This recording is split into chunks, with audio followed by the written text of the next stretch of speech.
Ouais, salut les amis, petite vidéo sur un sujet qui me tient à cœur. Je vais vous parler d'un peintre. Voilà, comme à l'accoutumée, je vais vous faire des petites vidéos assez courtes. Je vais essayer de ne pas dépasser les 10-12 minutes.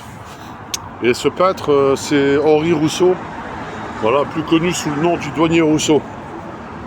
Donc moi, c'est un peintre que j'aime beaucoup. Voilà, que je trouve très attractif et qui a vraiment marqué son histoire, son époque. Voilà, qui a marqué un tournant dans l'histoire. Alors je ne vais pas vous faire la biographie complète. C'est un peintre du 19e siècle. Voilà, du fin 19e, début 20e, on va dire. Et qui a peint d'innombrables toiles. Alors Henri Rousseau, c'est un monsieur qui était issu d'une famille donc modeste. Voilà, issu d'une famille modeste. Et qui a fait des études de droit. Voilà, c'était quelqu'un qui semblait un petit peu dans la lune, un petit peu dans son univers. Et donc Henri Rousseau décide de monter à Paris. Et c'est assez tardivement qu'il commence la peinture, vers l'âge de 30 ans. À l'époque, c'était assez tardif. Et c'était quelqu'un d'autodidacte. C'est ça que j'aime beaucoup chez Henri Rousseau, c'est son côté autodidacte. Et ce côté un petit peu de se moquer des conventions, de faire un petit peu qu'à sa tête.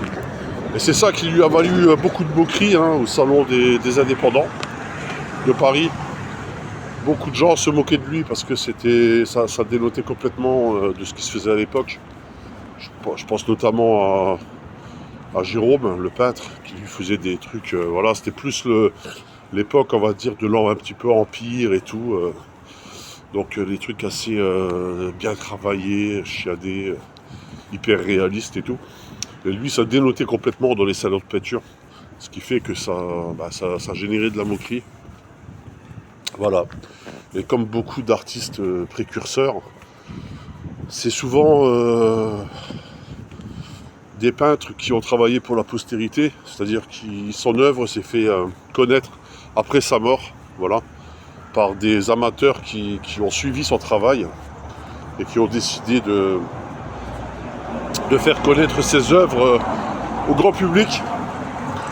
Alors il faut savoir que Henri Rousseau, on le considère comme un peintre naïf. Bon, encore une fois, c'est une expression que j'aime pas trop. Voilà, parce que derrière le mot naïf, moi je vois beaucoup de connotations un petit peu béné, simplé. Et pour moi, c'est pas du tout le cas. C'est pas du tout le cas. Alors il paraît qu'il était,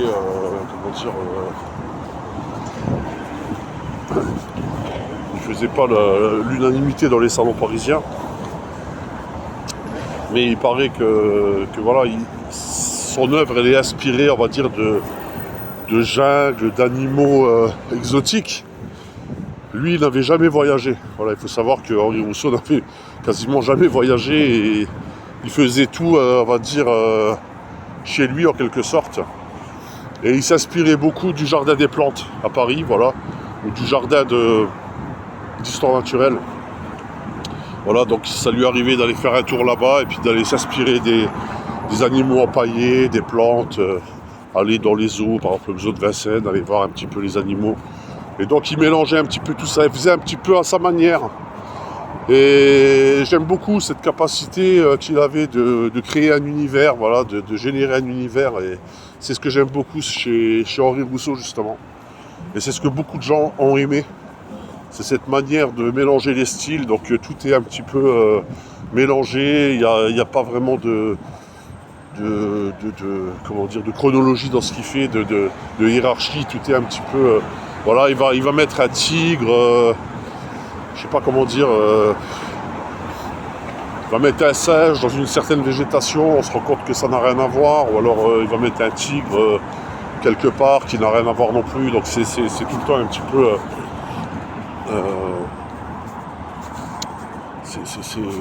c'est fait à sa manière, quoi.